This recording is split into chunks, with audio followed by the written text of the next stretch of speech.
Hello and welcome to the Renovation and Outdoor Living Show. It is Friday the 9th of October and the last day of the school holidays, at least here in New Zealand. So I hope everyone's had a great 10 days or so since the last show, and I'm sure many of you have been spending some of that time with the kids. For me, I went from skiing to cleaning the pool. So that pretty much symbolises the passing of winter into summer nicely over the last couple of weeks. And I bet a lot of you have been looking at your outdoor spaces as the weather warms up and we start planning for the summer. Talking of planning for the garden, we've got the Yates seed packs to give away later in the show today to get you cracking, or at least to get you with your youngsters cracking over the weekend before they head back to school. So a quick recap of last Tuesday when we were talking about space in the home, if you remember. First, we spoke to Nick Bridge from CS Group, CS standing for Cavity Slider Group. He brought us up to speed with the innovations and trends in the cavity slider world, how easy they are to install, the automation options, how they're used to save space and to create different rooms within that space. And then we talked to Lee McDonald, who's the renovation specialist with Refresh in Melbourne. And we talked to Lee about the creation of new rooms in the home. It worked in well, dovetailed nicely with the cavity slider theme. But more specifically, we talked about multi-purpose rooms, the design, the features, the advantages, how easy it is, or how hard it can be, and also the costs of converting spaces into multi-purpose rooms. So to today.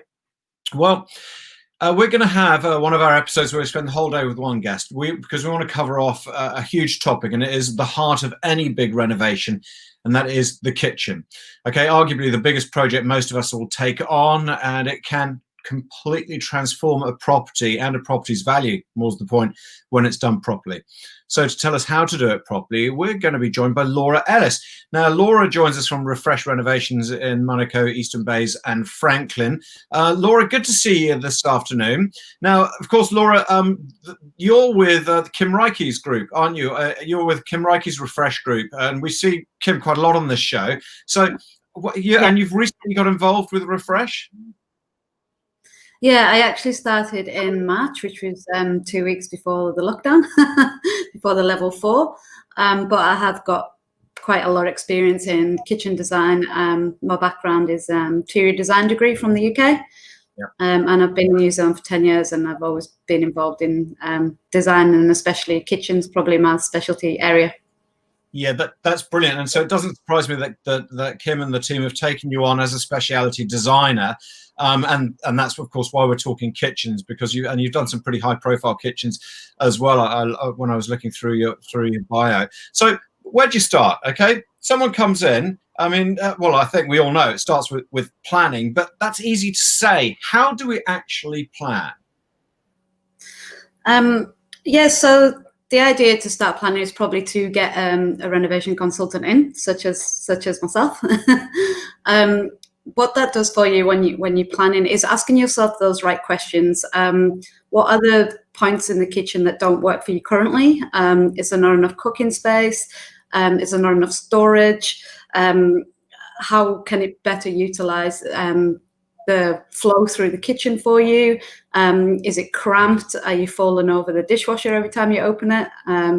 Yeah, just asking yourselves the right questions to know how you want the kitchen end goal to be, so we can eliminate some of those pain points that are currently in your kitchen, because that'll be the reason why people want to renovate, is because it's not working for them currently.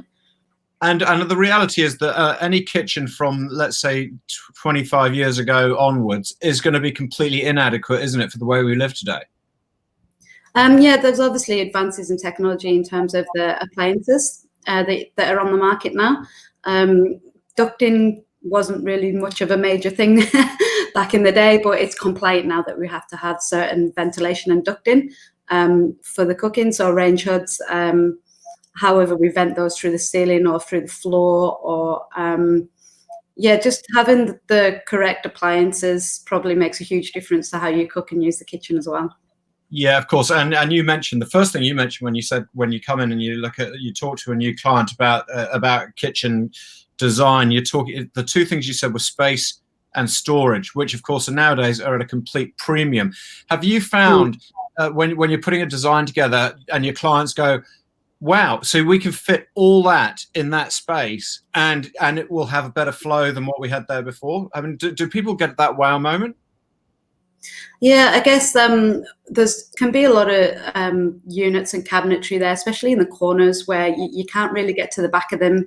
You're stumbling around on the floor trying to find what's back behind there. So there is storage solutions now where it's kind of wire baskets and racks that you can pull out and have exactly everything pull out towards you. Pantries, you can have pull out drawers in the pantries now where you don't have to scramble at the back to find out what's been there for maybe quite a long time.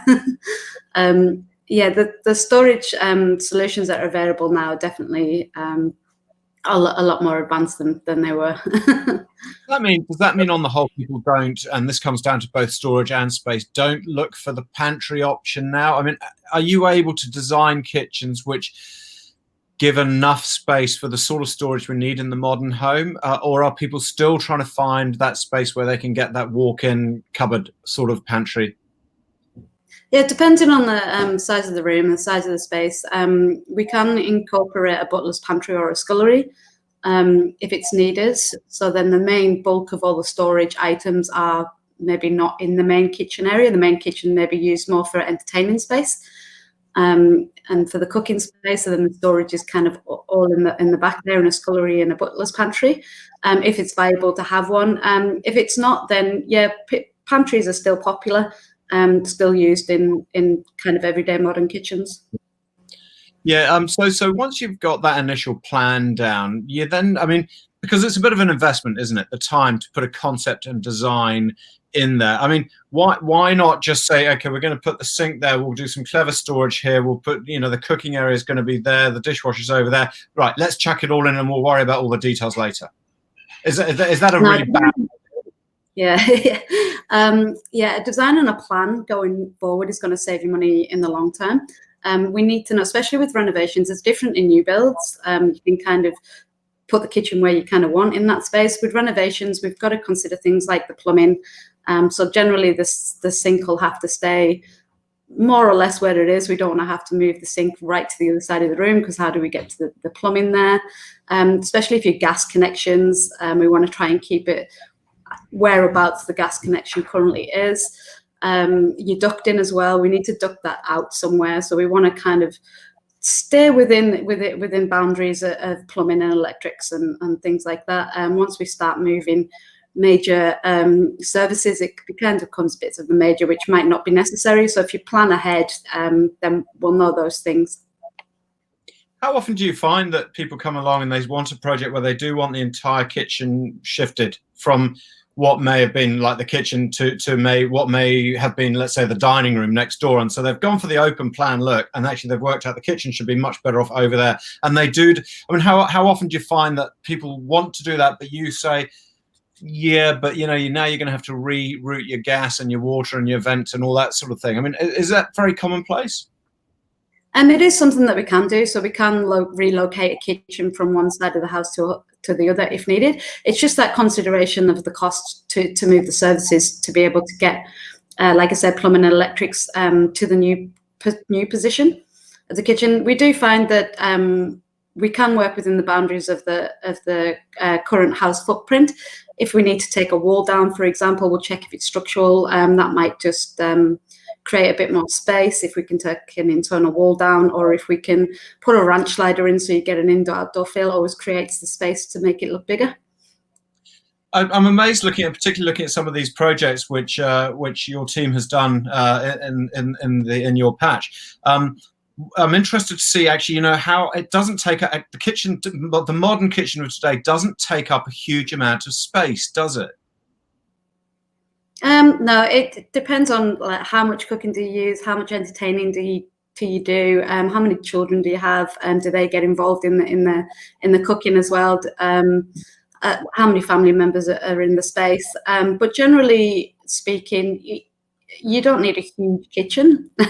You can make it work within a certain size. Obviously, you've got to allow for your appliances. You've got to have maybe a tall wall always helps, so you can put things like a pantry and a fridge and a cooker against it, so you can have all those items not kind of, in the middle of a room. You sort of need a back wall there for those items. Yeah. But you'll also often build a false wall, I would have thought, in order to create that sort of utility area as well, and to create that blank wall. Is that pretty commonplace? Yeah, if it's needed. Islands are always still really popular because obviously it's a good flow to walk around, be able to access the kitchens from both ends of the island. Seating on an island is popular as well. People like to entertain. A lot of people have conversations around the island when you have people over. So it's creating that space around that as well. Yeah, and that's taken the place of the traditional kitchen where you'd have the kitchen with a kitchen table and chairs in it, and then the dining room would be a separate room. Nowadays you have your kitchen, but you, as you say, you want someone to sit and the kids to be able to have their afternoon tea, or friends to be able to have their glass of their cup of tea or whatever, and then your dining room sort of in the same room still. So it's a sort of, as you say, it's a changing way of us really living. I want to ask you a bit more about the storage, okay? Because you've mentioned many times, we have clever storage options nowadays to be able to use little nooks and crannies. What are the innovations which you love as a designer, which are solving huge numbers of problems? Yeah, especially it's always handy to have next to your cooker cutlery trays that will have things like your spatulas and the things that you use for cooking, so you're not having to travel the other side of the kitchen to get those. Spice racks and things next to the cooking as well, and handy to pick out your oils. They can just be quite thin little units where you have a couple of racks, and one might have your spices on, and underneath you have your oils for cooking. So they're always really handy. Things under the sink to put all your detergents. Racks behind the door under the sink there for your detergents, so you're not spilling all over the cabinet there. They're kind of on a rack on the door, so they're easy to reach, easy to get to, somewhere to hang your tea towel. So those kind of little minor details that do really make a difference to how you use the kitchen. And your wine rack has to be by the cooker as well, because you're going to need to have a drink while you're cooking. That's vital as well. So, and the other thing which I found interesting is that in the modern way of us living nowadays, 21st century living, we've talked on this show before about the golden triangle between sink, cooker, and fridge. And now that seems to have sort of changed quite a lot, hasn't it? It's still keeping within those areas, but it doesn't necessarily have to be in that traditional triangle scenario anymore. You still kind of want your dishwasher close to your sink because it makes sense. You still want your fridge next to maybe your glasses, and you still want your all your cooking materials next to your cooktop. So you still kind of want those zones. It's more like creating areas rather than creating a triangle to make that more easier. Particularly the fridge, isn't it? That's the one which you can almost dissect to its own area, because that's the one where you're going to have people accessing not just the cook, not just the washer upper, but everyone's going to be accessing the whole time, the way we live nowadays, where it's not just one person in the kitchen providing for the family.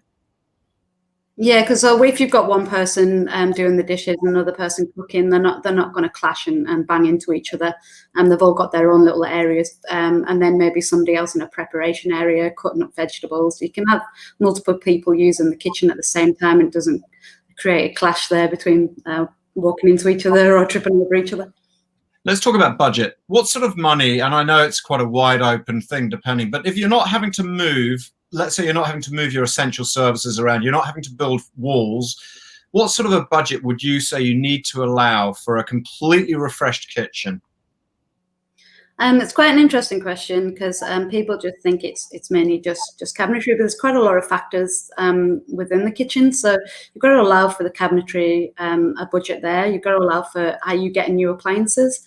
If you are, there's an extra sort of budget there. And then what kind of worktop you're having. Are you having a laminate top, or are you wanting to go kind of granite and stone? There'll be a big difference in kind of price there. The lighting, really important. Are we putting all new lights in? Flooring, are we doing a new flooring? Are you keeping the existing flooring?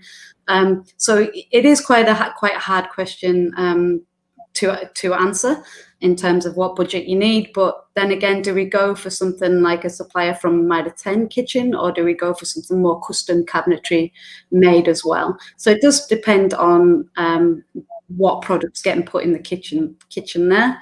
So you could do anything from 15, 20, 30, 40K upwards. How much storage are you having in there? How many storage solutions are you having? It does depend on. That's why it's important to plan beforehand, so that we can kind of nail down that budget and how we get to that. How often do people come to you and say, we've got our plan, we just want you to check it over before we get the team in to get on with it? How often do you find that? And then you're looking at it, and then you have to quite tactfully sort of say, hey, maybe we should think about redoing this or that.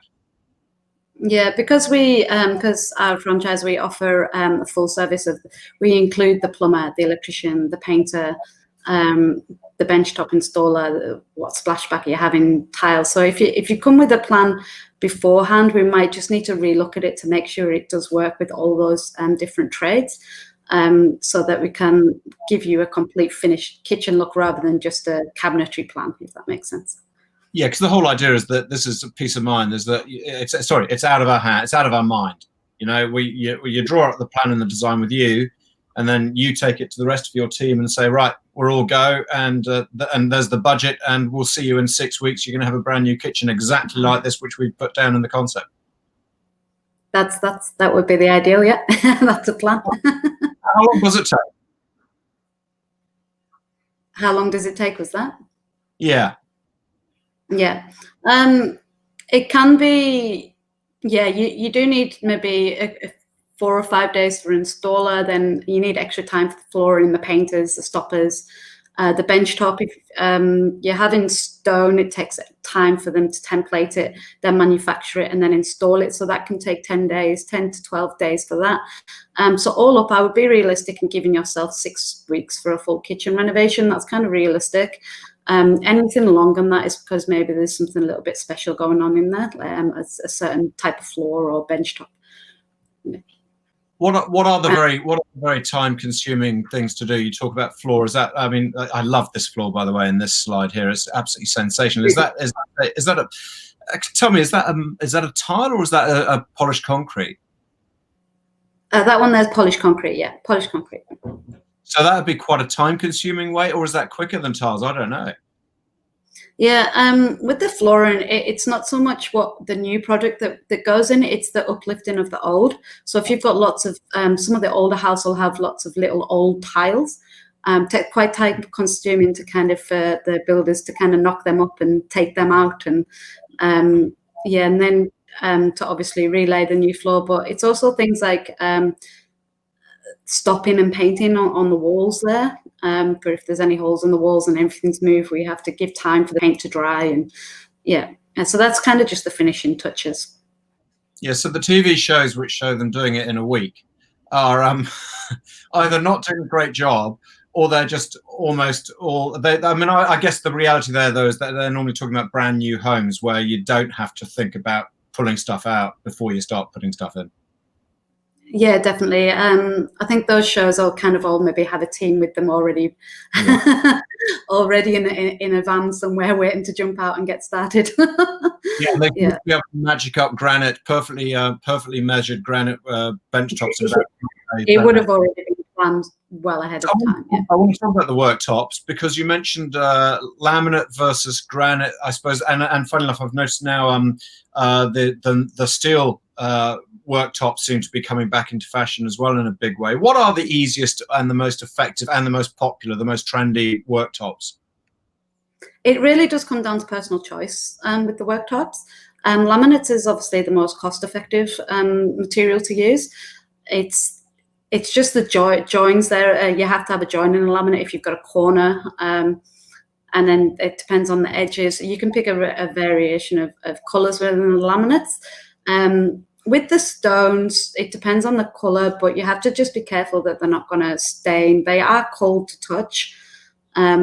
It's the different feel as well for a stone. There's also engineering stone, which is a man-made acrylic and quartz stone that you can have, which minimalizes any joins. So if you've got a long run, you're more likely to going to go with the engineered stone, whereas a granite can only come in certain sizes because of the weight.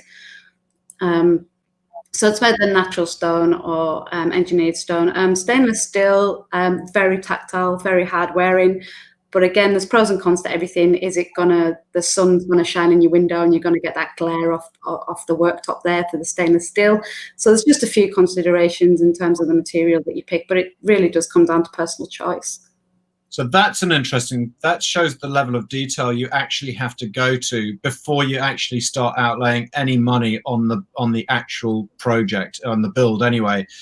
Things like sunlight. Yeah, that's a really interesting one. We had recently a story, actually it was a relative of mine who had left her glasses sitting on the desk in her study, and the new home she wasn't used to the angles. And it almost started a fire. It melted part of the desk away because of the old sun going. So yeah, it's amazing. So that's really interesting, isn't it? Tell me though, you went through the list of all the various contractors who you now get in, and it is an extensive list. Can you just go through that again? The number of different moving parts it takes to get a kitchen fully installed. So the first point of call is probably the builder, taking out the old kitchen, taking up the old floor, knocking down any walls or changing any walls. Then you're kind of looking at your plumber and electrician wanting to do the pre-work ready for the new kitchen before you've even got the installer in. So then the kitchen installer, you'll have the worktop installer, you'll have the painter, you'll have a stopper. The electrician might be there again to do lighting and then kind of finish off the new appliances. The plumber will have to come and refit the new sink and tap. Yeah, the appliance, obviously, suppliers as well. So there's a fair bit involved. Each project's different, but we always get the right trades in for each part of the job. Well, you know the process so well now, don't you? Do you have to get someone special in to sign off or is it up to the electrician to sign off? Or let's say if you've got gas fitting as well, do you have to get? I mean, what's the procedure there? Yeah, if there's gas, then we'll need a gas fitter to fit it and sign it off. It'll have to be a compliant gas fitter, qualified gas fitter. It's not just any Joe Blogs down the road. Same with the electrician. They'll get sign off for the electrics as well. And the plumber, let's talk about the fun bit, which is because once the cabinetry's gone and this has all been done, and then they'll come back and then they'll sort of put the finishing touches onto the kitchen as such. What are the sort of innovations which you look for with the finishes nowadays? I mean, I'm just thinking that, do you ever see a door which isn't soft closing anymore, or a cupboard? No, so soft close is kind of a standard now. In most kitchens. You do have push catch options as well, which means you don't need handles. The only problem with those is that if they're down on below the bench, so any cabinetry below the bench, and you lean against them, they pop open, so they can drive you nuts. But so see in the top cupboard there's no handle, so you can have it in the top because you're not going to lean against it or have your knees lean against it. And it keeps it open. And then soft close in all the drawers is a standard in kitchens nowadays. People don't want the banging noise when they close the doors and drawers. And what about the splashbacks as well? Because we've seen various examples of is there a bit of a competing tile versus laminate, and what are the alternatives beyond that?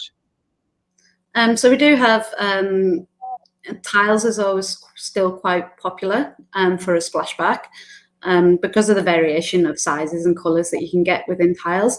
Also glass, just because it's quite modern look, it's just be one sheet, various of colours. You don't have to go all the way around the wall anymore. You can just have those splashback areas behind the hob and behind the sink. Doesn't need to cover the whole the whole kitchen as some of the older houses did. There was just tiles everywhere. Yeah, and the final thing I want to ask you, and this is actually going back to the ventilation. I've noticed some in my line of work in real estate. I've noticed when people have done these beautiful renovations of smaller spaces, and there's no room for a range hood anymore. So what sort of solutions are there, given the fact that to be compliant, you need some form of ventilation? Yeah, so we do have to for compliance. So you're looking to you're looking to either have a power pack that sits in your cabinetry that we need to vent out through the ceiling somehow, or between the floor levels to go out to the side of the house. We can go underneath, but this is difficult if it's concrete. It means you have to cut the concrete to have a downdraft, which is kind of not really a great option, but we can do it. So it's better to go under with your ducting if it's your house is on poles. We can do that. That's especially if the cooking's in the island there. But yeah, there's options that you can also vent out of the toe kick. So it's like a recirculating motor. So you don't actually need to duct out. You just have to change filters every so often, usually six months a year, change your filters. That's clever, isn't it? That's good innovation. Very quickly, do people always want microwaves built in nowadays, or are they going slightly less out of fashion? We still use microwaves. People still have microwaves, but we tend to put them closer to the oven, and like you see on that image there where it was stacked up above the oven there, so it's built in within that area, or we can build them in under the bench. People so much don't want them just sitting on their bench top anymore. Yeah, that makes sense. The essential appliances, aren't they? Hey, sorry for interrupting there, Laura. Laura, thank you so much indeed for giving us some time. Really cool to have a chat about the nitty-gritty behind kitchen design. It must be a lot of fun. That first day you go into a new job and you see a new space and you're going, and you can immediately see how you can make things a whole lot better. Yeah, just having that visualization from as soon as you walk in, just to be able to portray that to the client is good fun. Yeah, brilliant. Laura, thanks so much. Really good to see you. That is Laura Ellis there from Refresh, from the Kim Reike's Refresh group in Franklin and the southern part of Auckland. We'll see you again. Great. Thank you. Thanks for your time. Right, very quickly, before we get to the weekend, I want to give away these seed packs that were given to us by Yates, and it was Angie Thomas who came on the show and gave these away. These are 6 packs of seed in each giveaway. We got 3 of them to give away, and basically these are for the kids. Okay, all sorts of wonderful things like the radishes and the pumpkins. Let's have a look at these kids. Let's have a look at these youngsters. Look at this. This is what you will get if you win the seed packs. This is what your youngsters will be up to. These are not, by the way, the winners. So if you recognize your child in any of these photos, it doesn't mean you've won anything. We asked you to name the book written by Angie Thomas, okay? And the right answer was Top 50 Plants and How Not to Kill Them. Awesome book, well worth getting hold of. The 3 lucky winners of our kids' seed packs are Trevina Basil, Pani Gurnick, and Lynette Arbuckle. Well done, you 3, or Trevina Basil, I don't know. But we are going to, please just let us know where you are. Send us, private message us with your details, and we'll send those packs out for you, those packs of seeds out. And thanks very much for entering the giveaway. So to our top 10. Well, very quickly, these signs speak for themselves. We've got the top 10 funniest signs. And I know we've done this before, but there are so many funny signs. We just, once every couple of months, we like to do this one. At number 10, this toilet is currently out of order. Please use the children's ball pit. I'm worried that that's a genuine sign at McDonald's, because there are stories about the children's ball pits at McDonald's. And anyway, I'll leave that to your imagination. Number 9, whoever put up this wet floor sign is really good at their job. That's just... That's the sort of thing I would do if I saw a public bath and I could find a float. That's an awesome photo there. Number 8, it's no longer 5 o'clock somewhere. It's 2020 everywhere. Drink when you want, particularly if it's Friday. Now, number 7, this is the earthquake detection kit. Very cheap to make and very, very effective. Number 6, okay. They've actually made this sign. That's fantastic. They accept the fact that their road layout, their infrastructure is so completely unintelligible that they just wish you good luck. And 45 miles an hour is pretty fast to get through that. Number 5. Yeah, well done. This is the Essex Road Control or Council here. The secret nuclear bunker. It's this way. And if you didn't realize it was here, we put it in brown to make sure that no one would miss it. At number 4, this is what you want for lunch. Soup of the day, whiskey. Yes, okay, speaks for itself. Number 3, well, if it's in stock, we have it. And they're right. If it is in stock, they do have it. Well done to Ace Hardware and Paint. That's a really good way to promise the world and be able to deliver. Number 2, no signs on the yard, says the sign on the yard, the very permanent looking sign on the yard. And for goodness sake, it's hardly the most smart yard in the world either. And number 1, for the most silly, funny signs which we can find, Mr. Poe. Oh, well, there you go. It is Friday after all. Really good to see you. We'll see you again next Friday. Have a great weekend. Enjoy getting to grips with all those spring jobs, and we'll see you next week. Bye-bye.